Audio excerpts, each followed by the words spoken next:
conference is largely themed on place, land, and agriculture, we want to begin our time together with an acknowledgement of our role in a colonial land history of the state of Vermont.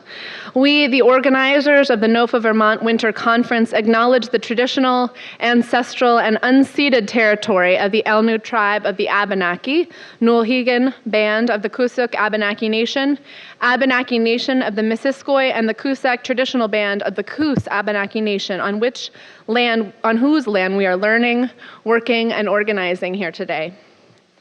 This year, since we're highlighting the theme of interdependence, we wanted to use our keynote time to bring forward several voices. Our wonderful facilitator will be introducing the panelists, so I have the privilege to introduce her. Lisa Fernandes is a longtime mentor of mine. Over 15 years ago, Lisa founded the Resilience Hub, a change-making ecological education community center in Portland, Maine. She now serves as the communications director for Food Solutions of New England. Lisa is an exceptional human. She's a wise strategist, facilitator, speaker, network weaver, farmer, and educator who lives the premise that resilience building and community connectivity are among the best approaches we have for creating vibrant futures and for navigating the challenges we face. On Niaz's point yesterday that we're never as brilliant alone as we think, and we're always standing on the shoulders of someone else, I wanted to share that the theme of this conference actually originated in Maine 2013, where Lisa and I were on a planning group for a conference to be held over the July 4th weekend. We came up with this idea of celebrating interdependence then, and we dove into 3 days of learning. When we were talking as a planning team this year about what to do in 2020, I felt like that conversation wasn't done, and we should be exploring it again. I called Lisa to get her blessing and ask if she thought it would be okay with her and the team for us to recycle the theme. And she said generously, as she often has to me, "All of my good ideas are open source. The only things you can't have are my mistakes." Lisa works to look the brokenness of the world in the eye, while still motivating people to find hope and take concrete steps towards a positive future. She reminds me of that Wendell Berry poem line, "Be joyful, though you have considered all the facts." Some of us were lucky enough to hear Nobel Prize winner Dr. Vandana Shiva at this very conference a couple of years ago. Dr. Shiva has offered us the amazing counsel: the uncertainty of our times is no reason to be certain about hopelessness. Lisa is here to motivate us to take that advice to heart by helping us tell new kinds of stories. As a farming community coming together, we must become storytellers through our lives. We must live those stories out as experiments of what is possible. And in so doing, we will call these new and perhaps actually old stories into being. Lisa's a long-term thinker who regularly challenges her students, "What are you doing to become a good ancestor?" She's the type of person I hope to be when I grow up, and I'm eager to hear what questions and stories she helps illuminate today. Lisa.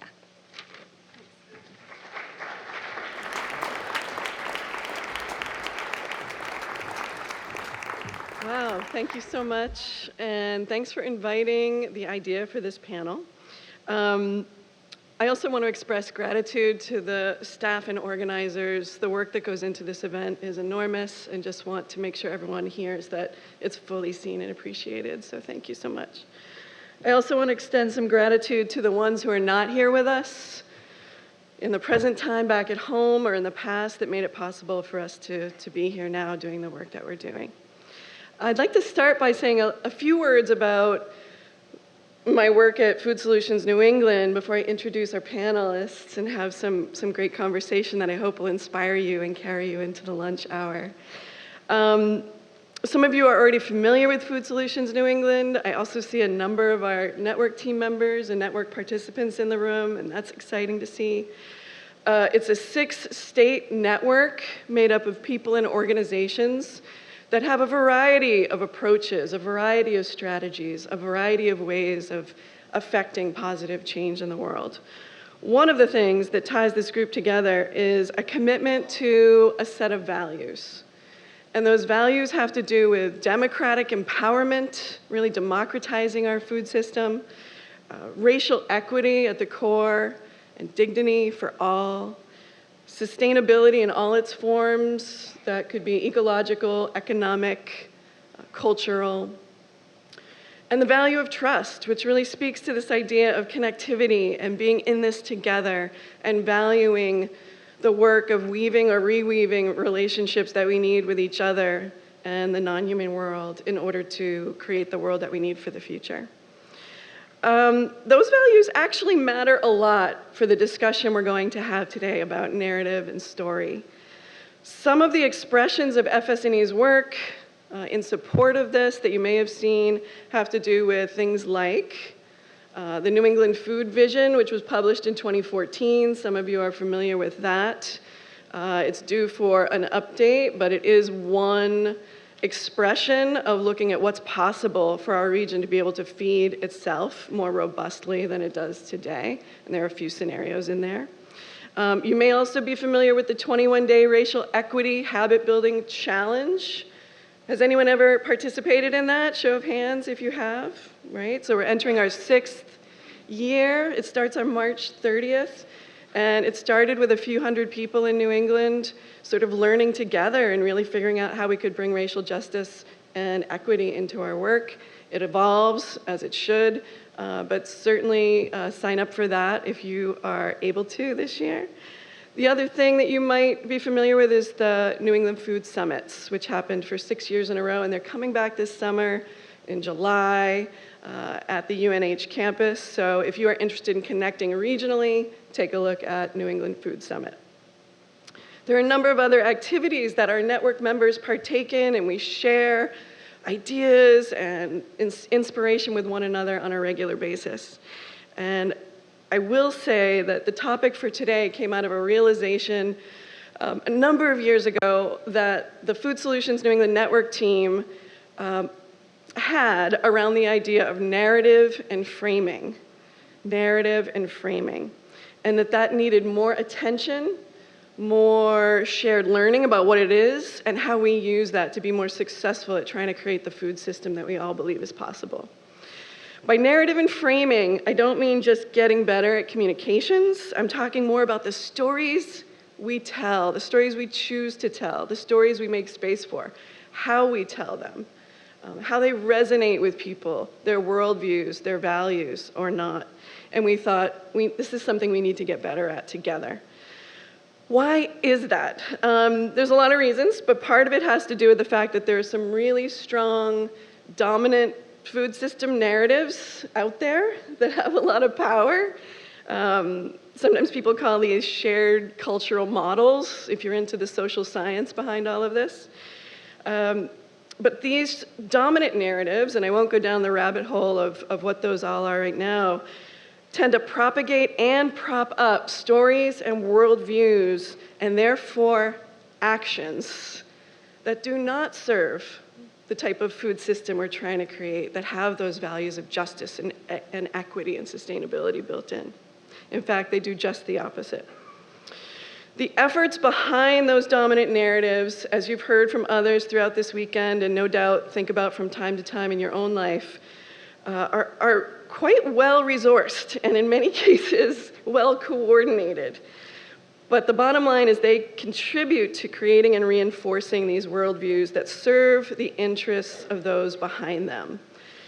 So for Food Solutions New England and a network that's looking to transform, accelerate the evolution of this food system so that it serves everyone and our natural world much better, we needed to understand narrative and use it for a few reasons. And then we'll jump into the panel here and talk about some stories that go with this.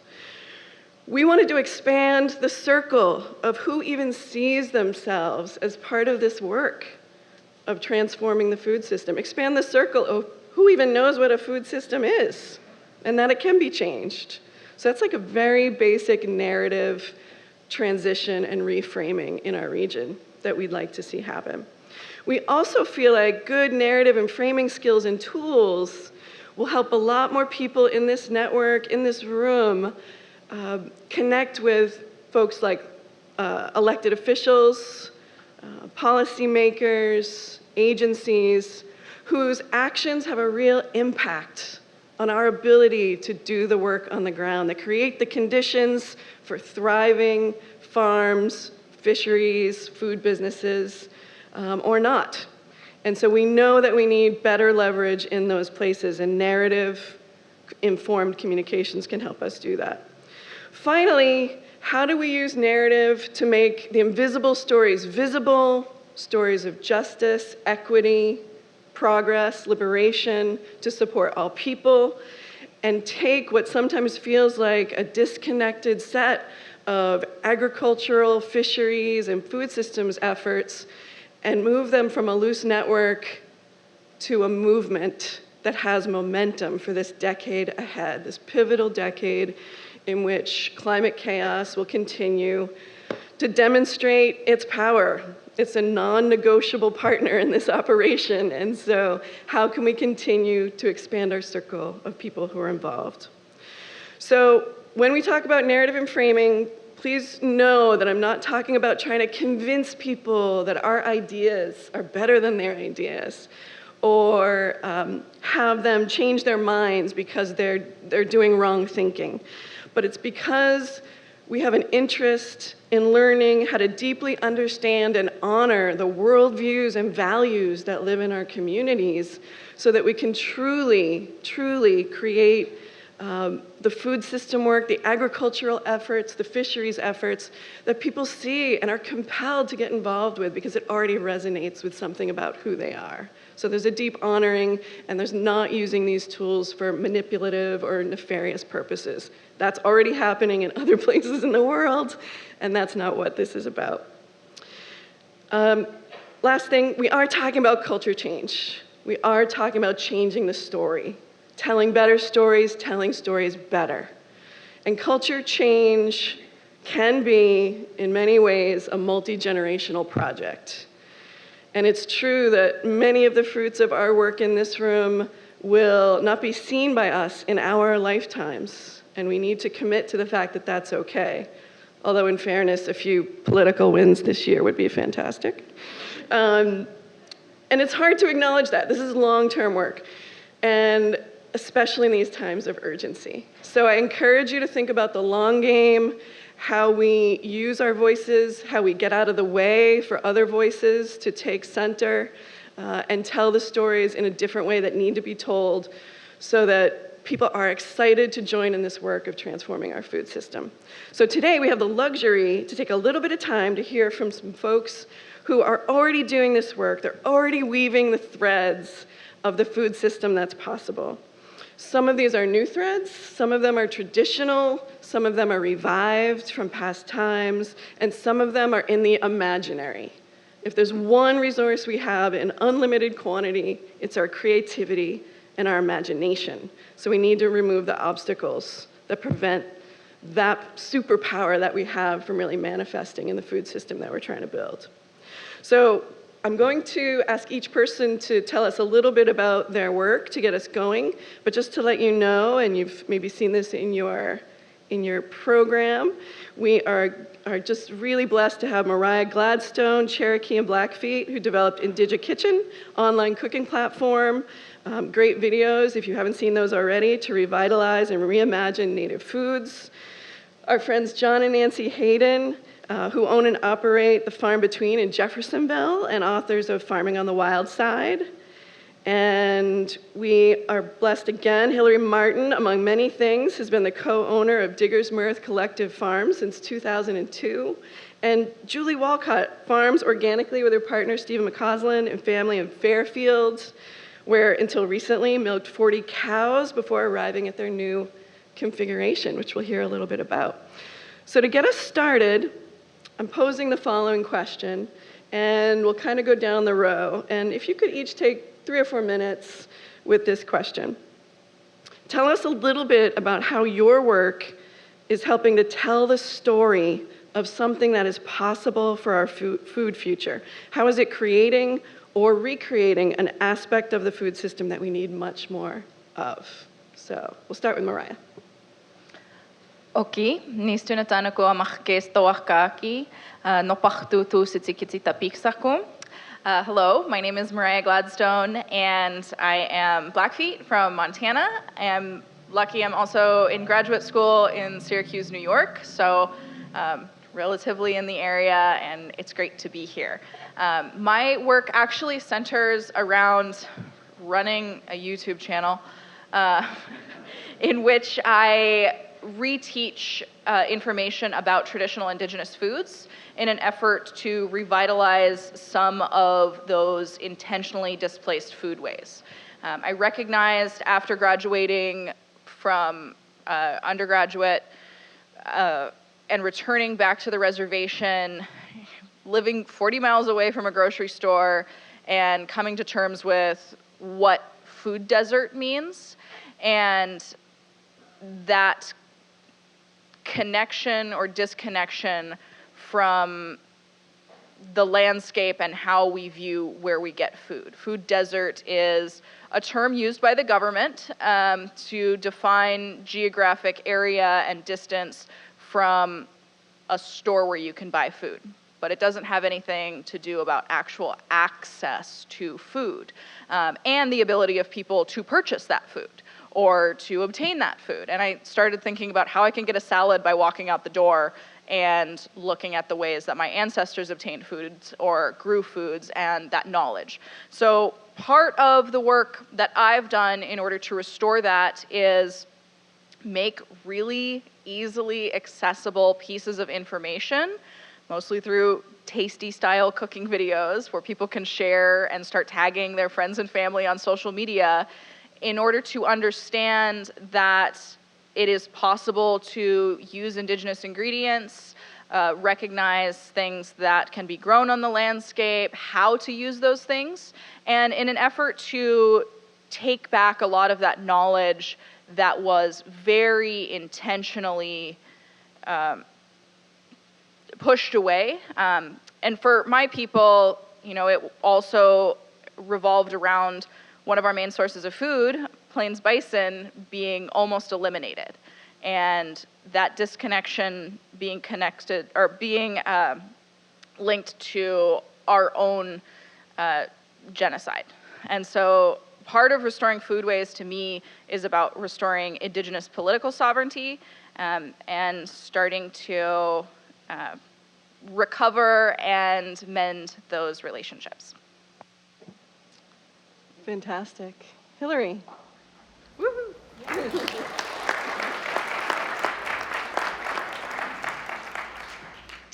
Hello, everybody. As Lisa said, I am co-owner of Digger's Mirth Collective Farm. We are in the Intervale here in Burlington.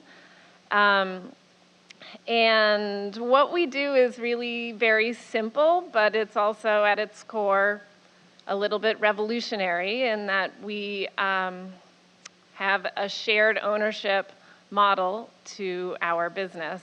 And I get really jazzed about the idea of spreading this idea of collective or cooperative ownership of our farms and distribution methods and housing and kind of anything that exists in our economies.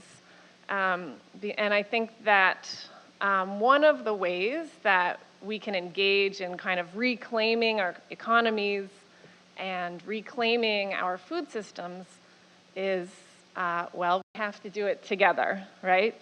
And I think that one of the ways we can preserve this idea of the family farm is to really expand our understanding of what a family is. And we can create our own families with our friends and colleagues and create new models that really seek to see labor as something that's not to be extracted and manipulated, but really as something to be celebrated and fairly reimbursed. And I think in this way, you know, we can remove barriers to entry, you know, into the food systems. It's really hard.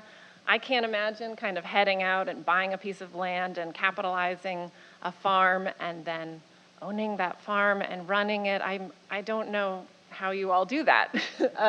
And, you know, because I do it with 4 of my friends, and it just relieves the financial burden, it relieves the stress, and it relieves those, at least in its ideal form, relieves those power dynamics that we see replicated in our economies, in our relationships, in our communities.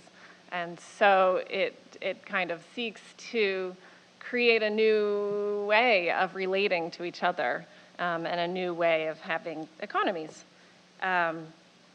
And yes. Julie.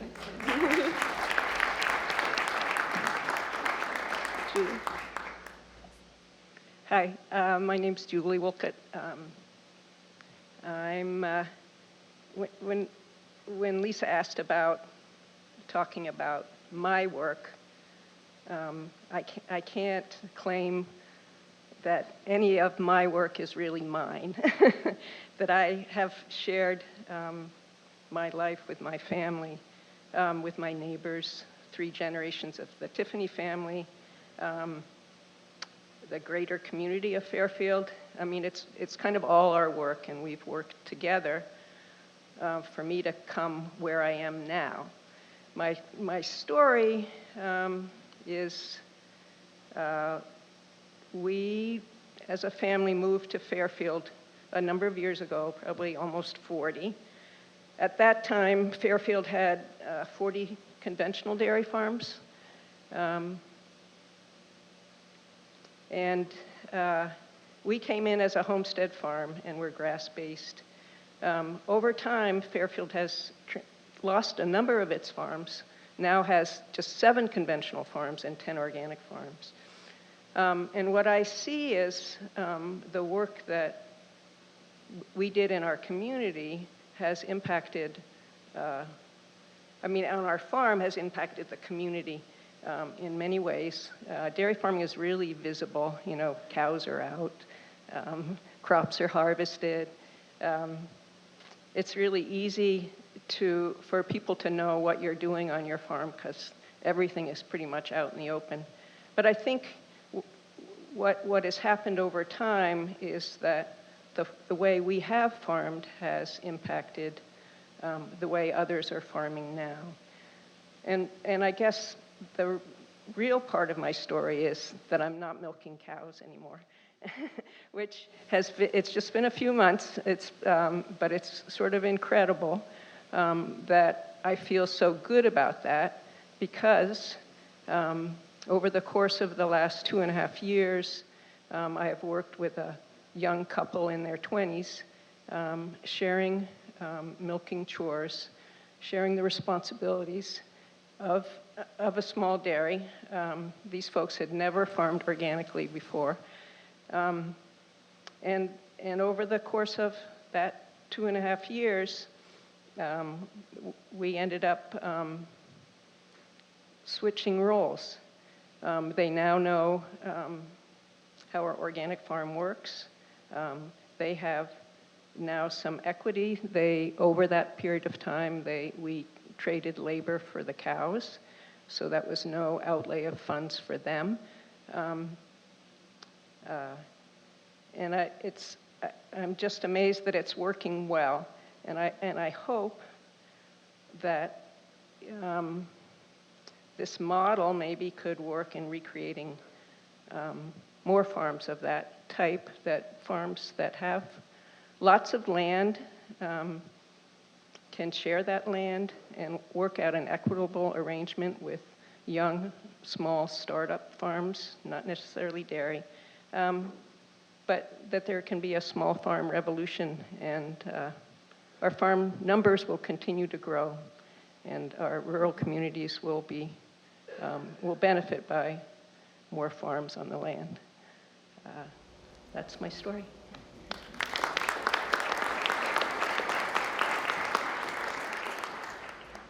John and Nancy. Hey, thanks. So I'll start. Good morning. About 28 years ago, Nancy and I decided to co-create an ecologically sound model farm that also provided a livelihood for us. with the ideas that besides making money, that we could sequester carbon, we could clean the water as it left our land, we could add biodiversity to improve pollinator and bird habitat. And it stemmed from our backgrounds, our career backgrounds and our educational backgrounds of working in conventional agriculture and realizing that system is fairly broken and that we need new models. So I think it's really important that if we're going to work towards the future, we have to be able to imagine how that is. So for us, it was this idea of, okay, let's create a model, kind of like a little pocket of resistance and love in the center of all this. And because what seems impossible is not until you do it.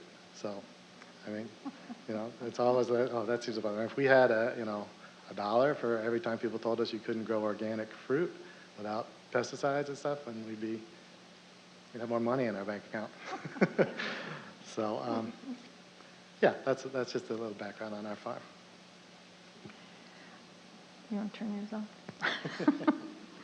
I'm just going to add that we also have a fruit nursery, and we sell berry bushes and fruit trees and pollinator plants and things like that. And for me, that's been, I guess, the most joyful aspect of our farming ventures is helping other people, encouraging other people to grow their own food. I think that I'm also a World War I buff, and they had the Victory Gardens back during the war, both wars, and we can do that again. We can have people growing their own food and having good food right out their back door. So I'm a big proponent of that.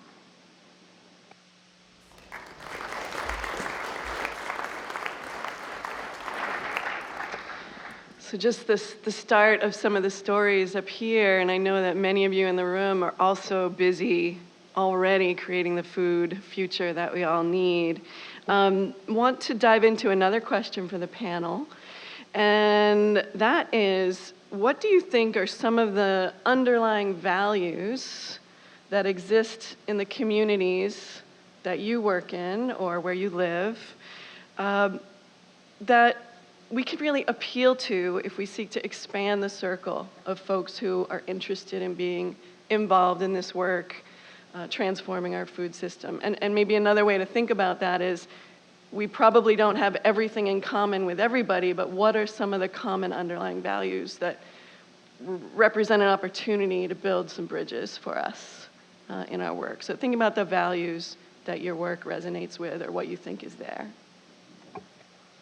So, evidenced by my response to the first question and my repeated broken record of the word connection. It's connection. It's relationships, but that means not just looking at interpersonal relationships, but also relationships between our food systems and our ecosystems.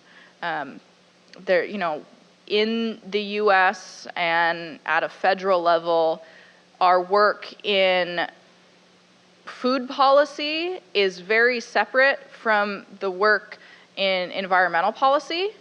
And I find that really fascinating, especially as I see tribal governments creating their own food and agricultural codes that emphasize aspects like ecosystem biodiversity and how we incorporate that into our agricultural codes and promote policies that are wonderful for feeding people, but also ensuring sound and sustainable practices for generations to come. And I see this also because I see as people recognize where their food comes from, they become more invested in caring for those inputs and the different components that are needed to ensure that that food continues in the future. If you know that in order to eat, there must be clean water in a certain location, you're going to be really invested in making sure that water is not polluted or harmed and nothing damages that because you rely on it. And so as we build this system of connections and networks and systems, we really start to expand our own capacity to do the work that we're looking for, but also the impact that we can make. Hillary.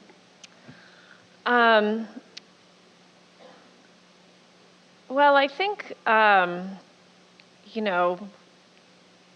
humans are social animals, and so, we know that we have to work together to be able to eat, right? And we all eat, it's like, so I feel like it's part of how I got into agriculture, because it was like, well, this is something that we all share, so we can really transform our world and our society, because we all engage in this thing of eating. And so, and I think despite the fact that we're in this kind of individualistic society here in this country, we know that in community we're stronger. And so I feel like this theme of interdependence is something like that's inherent in all of us. And it's kind of a matter of reconnecting with that idea and kind of unlearning this myth of sort of that freedom is like found in the individual will, but that it's rather that, we're freer when we are together and we have social equity and justice for all, and that's when we find liberation and freedom and liberty, not kind of on our own.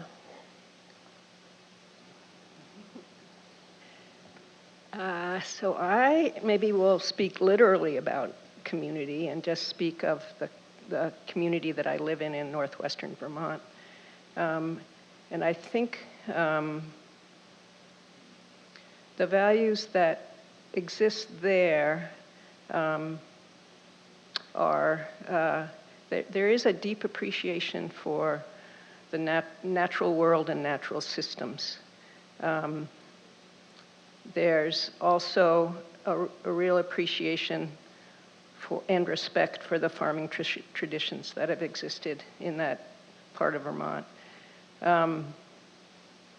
There's a desire for more nutritious food from most people. I think from working through with the food systems at schools, food services at schools, I can see that in the families and kids in the schools. There's also an awareness of the impact that the climate has on the ability of farmers to grow food. There's a lot of trust in our community. There's supportive families. The community sees farming as a lifestyle. So I think, in terms of expanding the circle of awareness of farms, I think northwestern Vermont has a lot of the values that will allow that to happen. And I look forward to that happening over time. I think one of the underlying values that I guess maybe we all have, is we want to eat healthy food, but we don't. So there's this disconnect. Is like, why don't we? I know myself, especially when I was working full time off the farm and had kids and stuff, I didn't always feed them healthy food because I was too rushed and hectic and they wanted something else. So, there is this underlying value, and I think part of the reason that we don't always do it is, one, because of the stress in our life, but also I think because of the narrative that's out there that we get bombarded with, thousands of advertisements a day, even if you don't watch television, and if you do, it's more, that certain foods, that this is healthy. We have an idea that now that we have the back of our food packages that say what's in there, that somehow we can evaluate healthy, but it's in a package. It's not healthy, So I think that I think to expand our work, it does come down to stories and getting stories out about, what is healthy food. And again, it goes back to what I love about having people grow their own stuff, because going out and picking your own blueberries doesn't get much healthier than that. I think one of the values that we may have started to lose or are losing as humans is this idea of soil health, and this idea that we are basically soil having a human experience, and we're going to go back to this soil, and that it should be something sacred and that's something that we respect. So I would love to see some kind of culture change where I lived in Mali in West Africa for a couple of years as a Peace Corps volunteer, working with most awesome farmers that I was supposed to be helping, but they just helped me. And they had this whole ritual of greetings, like, hi, how are you? How's your wife? How's your family? How are the kids? How are your crops? So I think it'd be great if we had something like, hey, how you doing? How's your soil health? How are your gut microbes doing?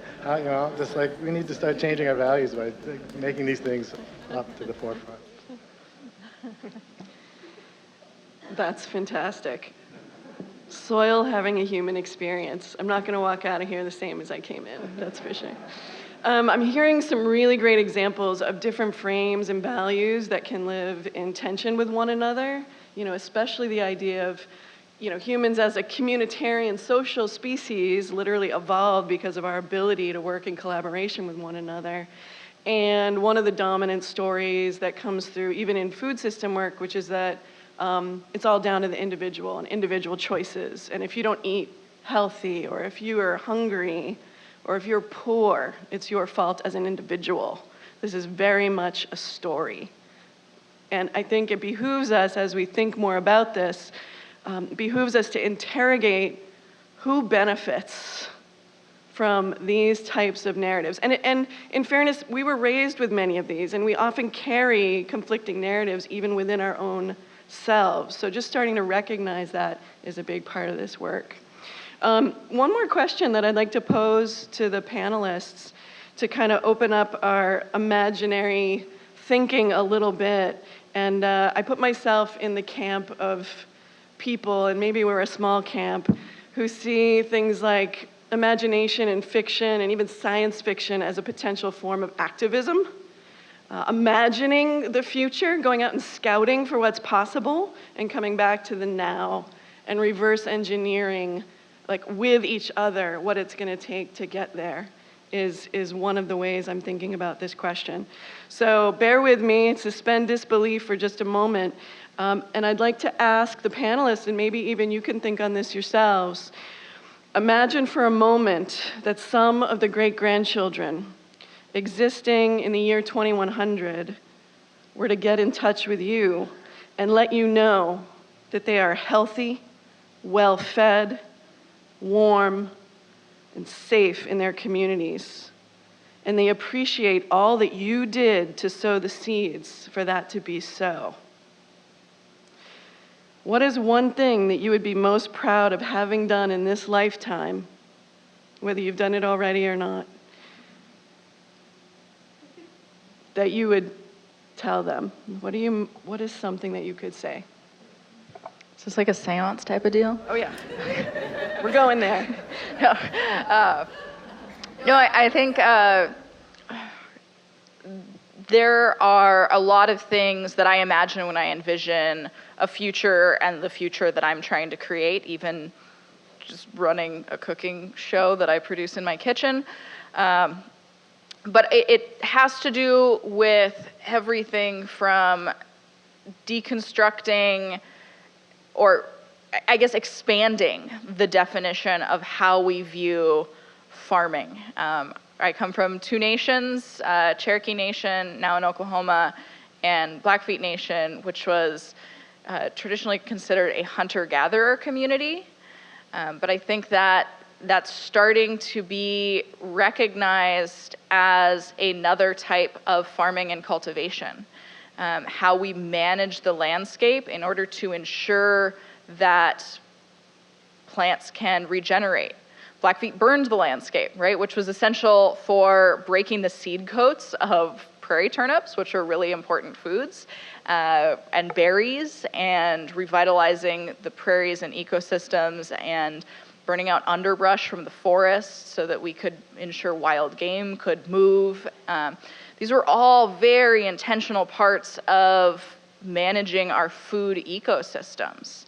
And I think that this weird notion of virgin wilderness has invaded how we think about foodways. So that's something I think about deconstructing in the future, way off when I'm having a seance with my descendants. But also, I think about how hopefully I'm working to push this domino and trigger this revitalization of ancestral knowledge. I don't think what I'm doing is revolutionary, though I'm using the tools that I have access to in the 21st century. I think as I consider moving forward and the impact that I'm trying to have, I just want to remind people that indigenous foodways aren't new. They're new with a K. It's building this understanding of the knowledge that we've had, and then being able to use it and understand it as we move forward.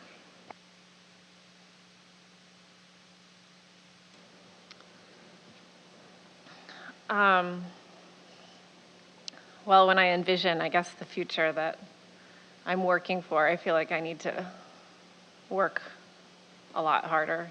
But like part of the future I envision is actually people not working so hard. You know, like I feel like kind of when we all get together and we make it happen, it's not this kind of grind that eats the rest of your life. That, you know, you can be a farmer, but you can also be a teacher. You could also, you know, have a family in like a comfortable, non-stressful way. And I just envision a sort of like more relaxed culture in which food is celebrated by everybody. And it, you know, I just think of a very, you know, diverse set of circles in which we're all doing it together, and then we go do other things together too. And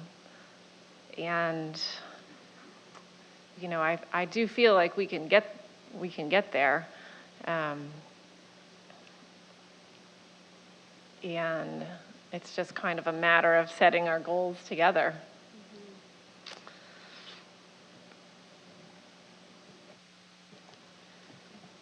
Well, so 2100 is only 80 years away. It's not that long.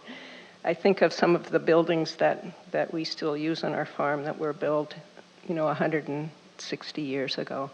But I guess what I would hope that I could contribute to that time period is I'd love to see all the 12 cow farms come back.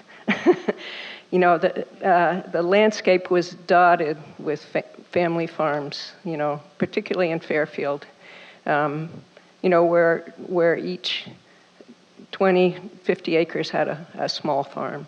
And then I think that could dovetail with Hillary's vision of communities working together, families not working so hard. Because I think of sugaring when we get together to work together and have a common goal. It really does, the work gets accomplished faster and with more fun. And Hillary and I will work together on this.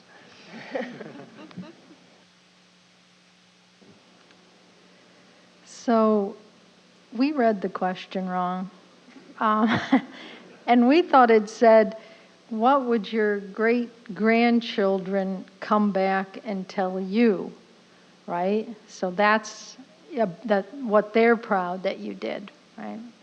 That also works.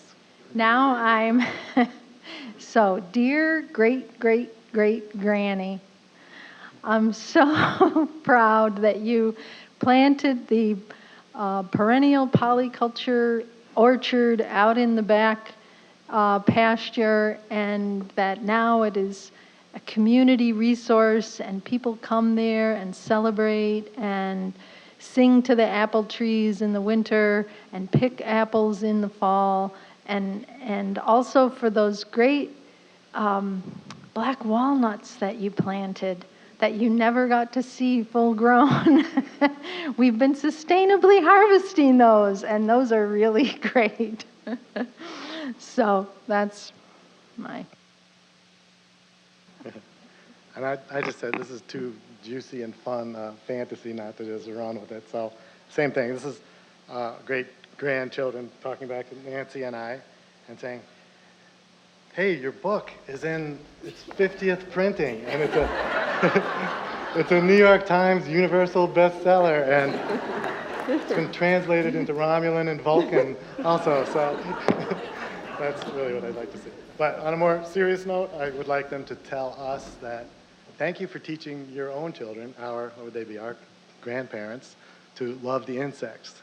And that taught them compassion and empathy for the small things, and that we're all interconnected and inhabitants on this planet. So,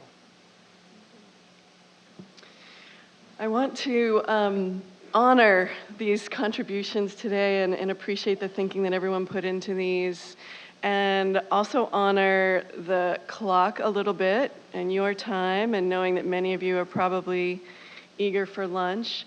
I would invite you to think about some of this framing and narrative and storytelling stuff as you do move into your lunchtime and sit with other people at your tables, and think about if there are some different angles you might take with the work you do, whether you're communicating about selling your products differently to different groups of people, you're trying to support folks that haven't had a voice in this conversation to be centered in it, to work with policymakers or elected officials. Like, who are you really working with?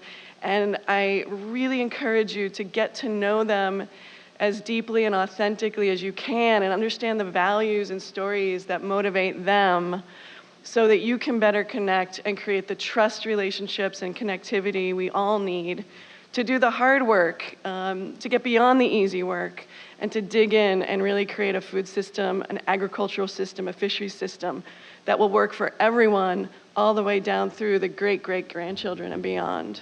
So thanks everyone for listening, and have a great lunch.